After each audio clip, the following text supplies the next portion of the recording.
আজকে ফরচুন কাচ্চিঘানি সর্ষের তেলে রান্না করব।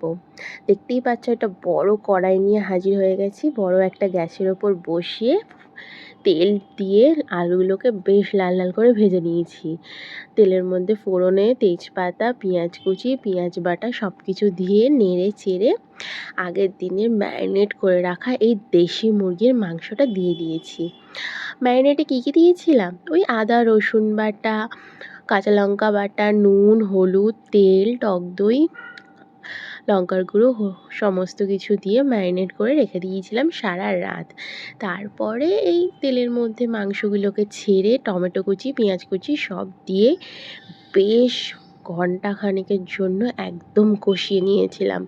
দেখতেই পাচ্ছ বেশ কষা কষা লাগছে। এই পর্যায়ে এবার আমি একটা বড় গামলায় ঢেলে নিয়ে আর জল ঢেলে দেবো, কারণ কড়াটা খুবই ছোট পড়ে যাবে যদি আলু আর ঝোলটা দিই। তো চলো, আমার রান্না ডান। টাটা।